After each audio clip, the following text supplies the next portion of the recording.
What's the difference? Because at the end of the day, you walk the talk and you write the checks in NutriSoil, right? And a lot of them. What's the difference between your NutriSoil product and the extraction products you're doing from your Johnson Super Vermicast? Are they significantly biologically different? Well, Really I think they're all complementary to each other now. Definitely, you know, my NutriSoil is the dearest part of my operation. You know, I'll make my extracts for probably 3 cents a litre, and you know, if you're putting 50 litres on it, you're not spending. You can do sums, but it's the collaboration of them working together. And I remember years and years ago when we first started on NutriSoil, we weren't actually making extracts or teas or anything like that. We were just using NutriSoil because we actually didn't have that knowledge. And it wasn't until then that we actually clicked, and after, you know, a lot more research, and realised that why not just put these two products together. One thing we did realise all the way through in our operation to make it work and to get our quorum sensing up and going, so get those right metabolites in there to get that quorum sensing up and going, we had to have a worm-based product in the brews around the place. So that's where NutriSoil came along. So, you know, I truck 50,000 litres, 40 to 50,000 litres of NutriSoil like Western Australia every year, and first thing he'd say to me, why don't I make it myself?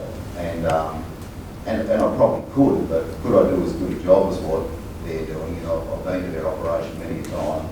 I've actually given my recommendations, what I'd like to see in it, which have been taken up, and I look at it and think, I could not do it any better myself.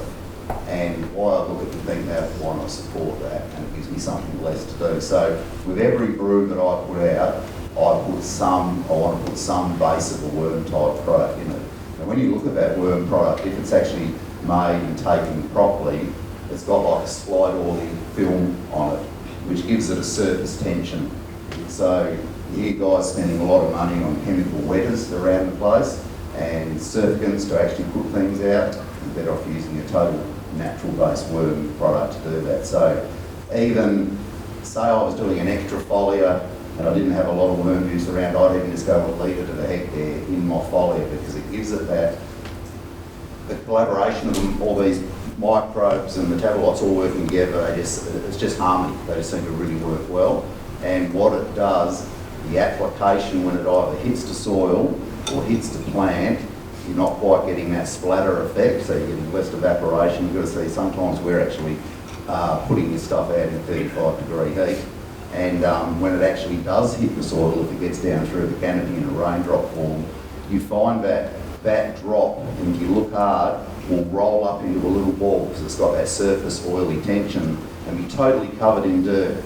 And you can come back 10 hours later on a 35-degree day and that ball is still sitting there, waiting, in a lot of time, waiting for that night-time dew to actually get effect out of it. So for us, it's all about diversity. So bang, I've got all my diversity in that worm system there.